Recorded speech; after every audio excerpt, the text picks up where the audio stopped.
Good morning, everybody. Happy Tuesday, March 16th, 2021. Kiwanis Kares is on the air today. One day ahead of St. Paddy's Day. Our studio is in Green, Big Order. It's the day for Irish Spring Soap. My name is Aaron Phillips. Member of the Las Vegas Entertainers Hall of Fame. Just as important, past Lieutenant Governor of this wonderful Division 28 in Southern Nevada. Our current Lieutenant Governor, Ms. Christina von Lindenberg, is out of studio today. She's a little under the weather. We want to wish her an opportunity to get well quickly and come back into the studio. But nonetheless, we continue to have great guests, great shows. Before I introduce, we have an empty seat. There we go. Hi there. Our phone numbers, because you're going to want to call in and ask questions to our guest, 702-329-6947. If you're outside the United States, 855-502-4321. In both cases, press the number 1 so you can come right to the studio. Of course, as always, chat rooms being monitored. We got you on there. If you want to send us a live tweet through Twitter, please use the hashtag KiwanisKaresLV, and that's Kares with a K, like Kiwanis, like you see behind me in our logo. Joining me today is a gentleman who's also a member of Kiwanis through the Centennial Hills Kiwanis Club and is a founder of a great project supporting downtown homeless folks. Mr. John Chow joins us. Good morning, John. Good morning, Phil. Thank you so much for having me. No worries, man. Appreciate you coming in. Listen, you and I met through Kiwanis the night that I spoke there up at the club back in, I don't know when that was, last September. Sorry, little wired issue. Your passion for people, at the time you were talking about you were studying medicine, you want to get into medicine, so obviously you have the passion to help people. And of course, Kiwanis is all about helping others in the community. Yep. Just kind of, let's talk about why you love community service and why did you choose Kiwanis to do what you want to do, and then we'll get into the specific project. For sure. Well, I guess in high school, I just joined Key Club. That was kind of my first entryway into Kiwanis, and I did it, not really. My whole high school experience, I was never big on community service. I was more so in meeting the girls in Key Club, and just making friends that way and kind of seeing how big or small Vegas was. That being said, it wasn't until college and even moving on ahead from Key Club where I started to realize that community service actually had all these benefits, I should say, outside of just helping people. Like, you help people, but you get something so much out of it. You get a return for it. You get a return. You get, for me, I can only speak on what I see, like, through the lens of becoming a better caretaker. Like, I understand in the field of medicine, there's not a lot of emphasis on, like, social, mental, nutritional needs outside of hospital context. Right. And we all know that there's so many more determinants of health than the ones just preached at the bedside. And that was something that I wanted to take on from me. Now, you mentioned something about wanting to meet the girls and stuff through Key Club in high school in Vegas. Now, that alludes to the fact that you're not originally from Vegas, right? Yeah. Where are you originally from? So I was born in Atlanta, and then I spent some time over in New York. Okay. And then when I was around 6 or 7, that's when I actually came back down to Vegas. Okay, so you've been here a while. I mean, at 6 years old, you're pretty much a natural born citizen of Las Vegas anyway. Exactly. When you're 6 years old. So you've seen how the city has grown now for X number of years since you've been aware of the community need. Obviously, your high school time. What high school did you go to, by the way? Sierra Vista. Sierra Vista. Yeah, go Lions. What Kiwanis Club sponsored you guys? Do you know? For Key Club? Man, I have no idea. I know. Yeah, I was so far removed. I know, right? I was in Key Club, and that's about all I knew. Oh, gotcha. You didn't even know Kiwanis existed or where the group came from. Unfortunately, a lot of Key Clubbers don't realize the connection until late. Exactly. But so you have Atlanta, you have that East Coast, then New York, and then you come here to Vegas. Yeah. Over the years, from the time that you could remember in being part of the community through today, what's been the biggest changes you've seen in our community that have been ignored for our community where people need help? I can speak. There's a lot of homelessness, obviously, and that's something that extends far beyond just our own community. That being said, there's a lot of resources. And I'm not sure if the public knows this. There's a lot of resources that our local government puts forth, but there's also so many resources that the community itself pushes forward. Like, I can only speak on the New Leaf Community Project right now, Food Not Bombs, the Compassion Initiative, the Share Project, Project for Humanity, and those are just the top 5 that I can list off my head right now. Mm-hmm. And I want to push toward a place that, more people feel empowered to set forth their initiatives, whether that is in feminine hygiene or food insecurity or, houselessness. Those are all big topics that I think communities, not only nationwide but worldwide, are really trying to tackle and trying to understand how do we combat poverty, how do we actually make things more equitable. I'm not saying everyone needs to have a Lamborghini right out the get-go, but although I think it wouldn't be such a it terrible wouldn't be thing. bad, yeah, if I was Oprah, That's right. one of those things. But yeah, I definitely think there should be a more conscious effort where it can't just be anybody that helps out. It's got to be everybody. And right. That's one of the things that led me to this project, actually, that belief that how do we mobilize human willpower, how do we engage with the community, and how do we support people based on the needs and the preset, strengths of our community already. So you taking all that into account, you saw a need in the homeless community, downtown, roughly. So let's talk about the name of the project. How did this come about? I know we have some pictures that we can bring up as well. As Aaron brings them up, you can look at them and discuss them. Talk about the birth of the program, the name of the program, and the support, etc. Okay. So, gosh, I feel like I've run through this so many times, probably. but it always feels different every time I get into it. Good. That being said, in college, I minored in food studies, and it took me through nonprofits, community gardens, farms, etc. Almost like a 4-H program. Yeah, right? definitely like a bunch of service learning. But more than, finding the cure or an end-all be-all solution to, what food insecurity or what food waste is, it showed me that all these initiatives that I was working with, they're just good-natured ideas. They're not rocket science. They're literally just actions set forth by a couple of individuals who believe that they could be doing something better. And so with that mindset, with the pandemic, I was volunteering with 3 Square Food Bank and seeing that there was a lot of food waste just at the distributions themselves. Pallets worth of food that could not otherwise be distributed to places where they could be distributed. And we're seeing some of the pictures now start coming up. What's the name of the project? I think we saw that in the first picture. Yeah, so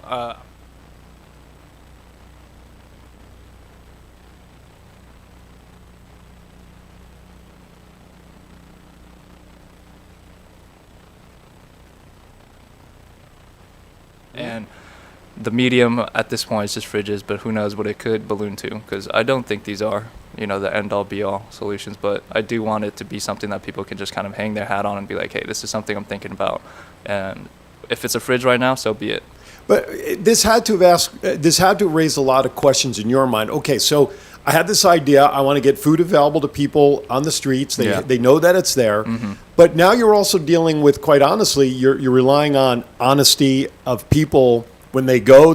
People like the wrong people aren't going. Stuff's not being abused. I mean, how do you protect against that? How do you make sure that this project is equitable to everybody that needs it? Exactly. So I can only right now speak on testimonials, and what I'm trying to get forth once we do have a more established system, a more established relationship with the local government in place, to actually be in a place where we can potentially measure the outcomes of this, whether it's health, nutritional equitability, accessibility.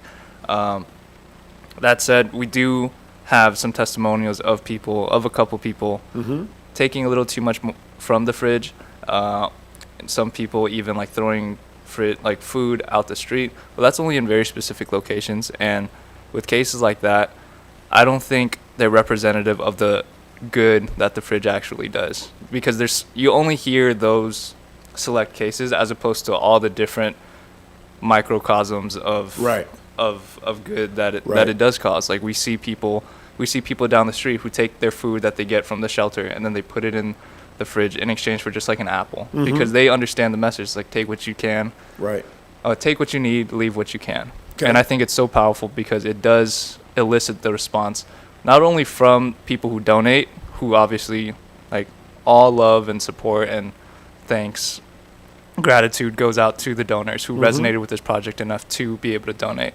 That said, I think they understand that what they're doing, it's not to satisfy any one specific person, and we're not trying to deter any group from being able to access the fridge. So with that mentality and with that belief in food security and equitability, accessibility, I think that we are all more or less on the same page that you can't please everyone, but in an effort to, greater good can come out of it. Sure.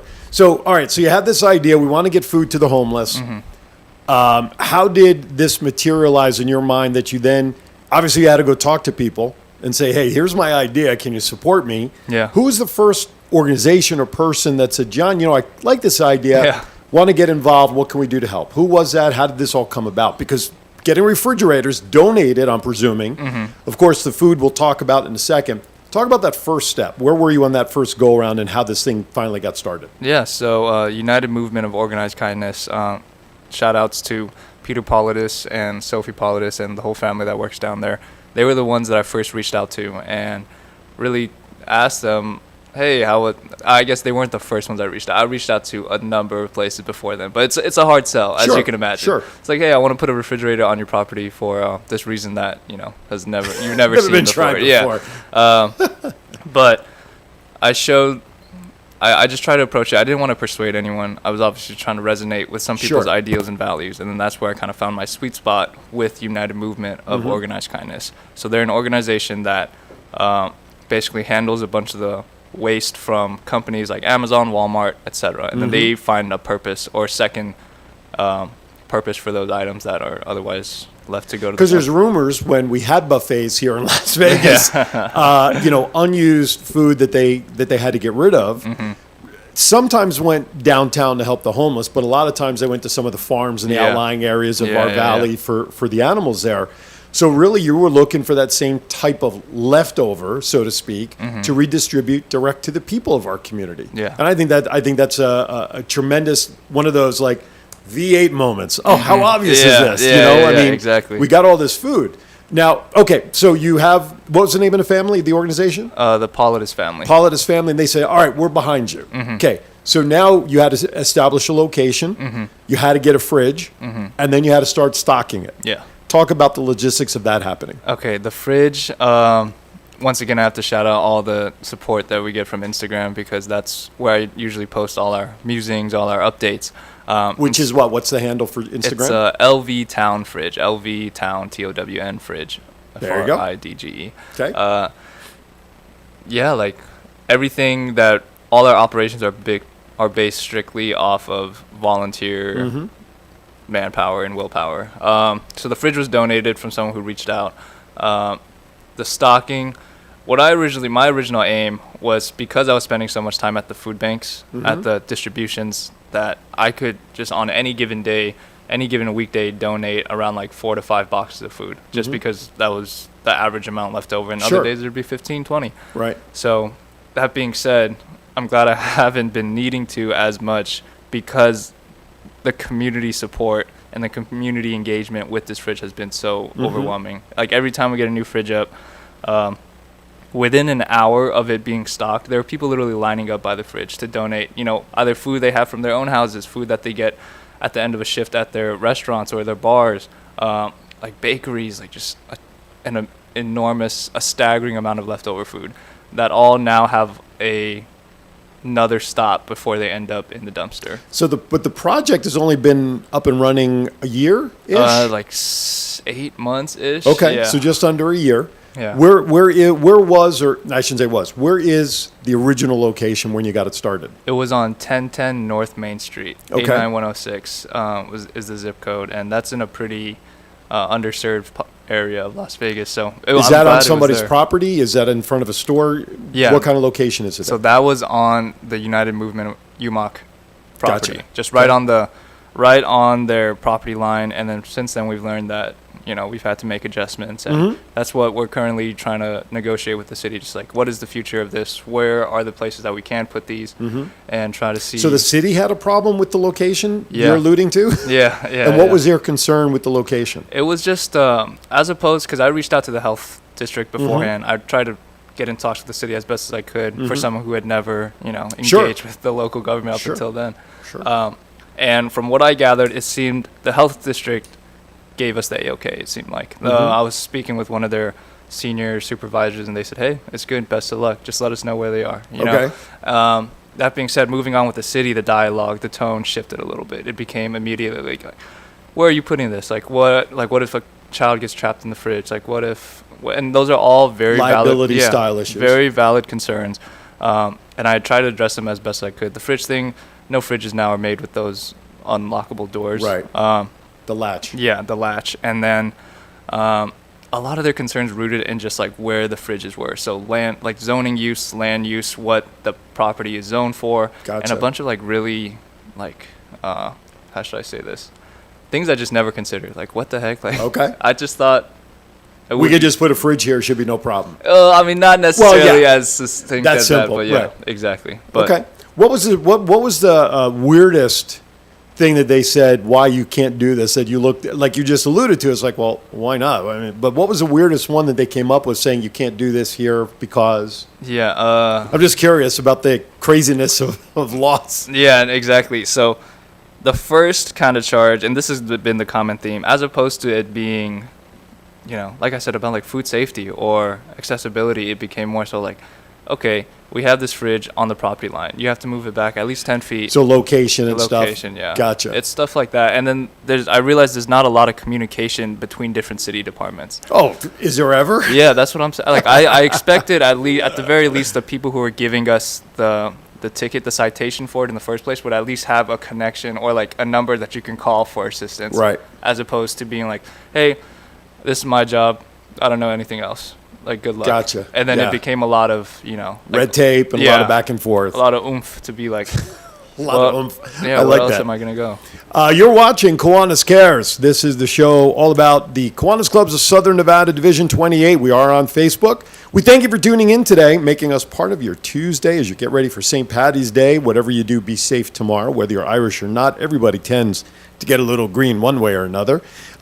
John Chow, he is a member of the Centennial Hills Kiwanis Club and the founder of the Town Fridge Project. I'm just going to shorten the title of it to what we saw in the No, picture. please do. The Town Fridge Project, which helps the homeless have available food to them for no cost at locations around the downtown area. So you mentioned multiple locations before. So the first one you just mentioned, where other locations have you expanded and where are you looking to expand in the future? So at the start of this, I found out that we already had a community fridge operating via the front yard of a woman by the name of Kim Foster. Okay. And she actually moved from New York, and so New York has a really deep community refrigerator scene. Like, they're probably setting the gold standard for how these fridges and what community mutual aid can produce. So she had a fridge set up, and then we would just advertise and say, like, hey, if there's any problems or if there's any shutdowns going on with the Main Street fridge, please divert resources, anything you have, to this fridge. And that was working very well. They eventually got shut down as well, I think due to neighbor complaints, due to, you know, just things here and Unwanted there. traffic. Yeah, unwanted traffic. Very understandable, and, you know, no hard feelings. That being said, our third location right now is at Project for Humanity. That's located on 912 East Sahara Ave. Okay. Just down the street from Yeah, here. it's not far from here. Exactly. And I think that is now our gold standard for how the fridge works, because they do get so much foot traffic, because they, not even necessarily foot traffic, but it's the demographic. It serves families a lot. And that's one of the things that I found really compelling about food insecurity. And one of the things that I took away from that minor, that is that food insecurity does not discriminate. It's No, of course everybody. not. Right, exactly. It could be your neighbor, and you have no idea. When And it's years ago, shocking. one of the Kiwanis clubs that I was involved with, you know, we would do holiday baskets, Thanksgiving dinners, which is I don't want to say traditional, but it's a common fundraising project that you give to families. Mm-hmm.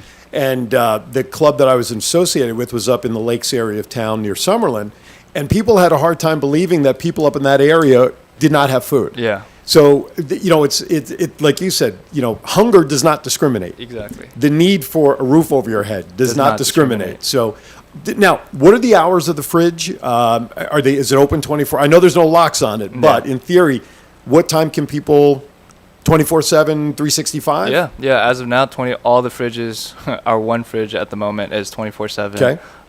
So we're at 912 East Sahara, and yeah. Other than that, like same with, and the reason that is because I realized that a lot of Uber drivers, a lot of people who work the graveyard shift, when they get off and they do feel so compelled that they have the option to donate food, as opposed to waiting the next day and that food is, sitting in your car or. So now I noticed in one of the pictures, and I don't know if at this point, if Aaron, you can recycle the pictures again. Obviously, your refrigerator can only hold so much. Yeah. Okay. Yeah. And it's a powered fridge. Right? I mean, that's why there's some chill in there. Yeah. So there's some, non-perishable stuff. But in another slide or two coming up, I saw stored food on like shelves in milk crates and stuff. Mm-hmm. There you go. So where's that? Is that food also outside like that? Yeah, that food is also outside. Okay. But the turnover rate, like I said, it's only like a place where people can kind of grab food from. So it's it's definitely a barrier that we're still trying to consider. Okay. And it's one of those things that it's hard.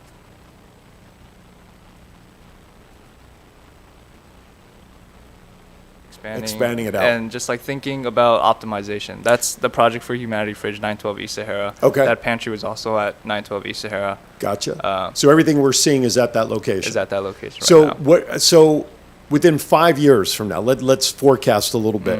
What is your hope of having availability of the fridges at different locations around town? What's your expansion plan for making this available? Gosh, my expansion plan right now is just rooted in making this in establishing a precedent and kind of just showing other people that this is doable. And whether it is fridges, whether it is more mutual aid efforts, whether it is, like I said, feminine hygiene, or even like housing affordability, whatever it is, I think people can look back on I hope people can look back on this and say, like, hey, like, I do want to set up a community refrigerator. Like, what are the steps?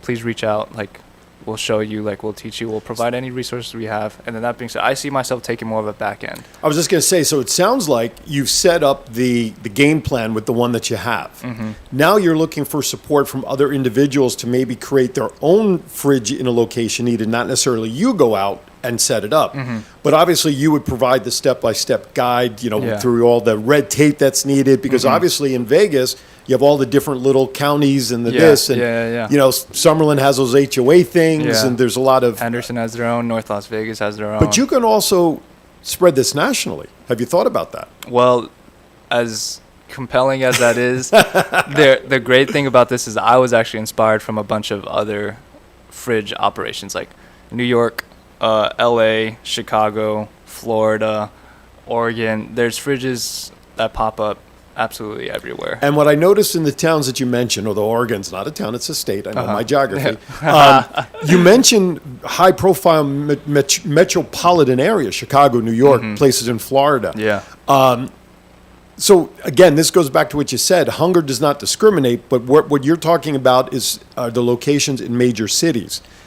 Rural cities have also the same problem, and hopefully this type of project will reach those individuals. Mm-hmm. Now, one thing we haven't talked about other than your Instagram site, which is what? Give your handle again. At LV Town Fridge. Okay.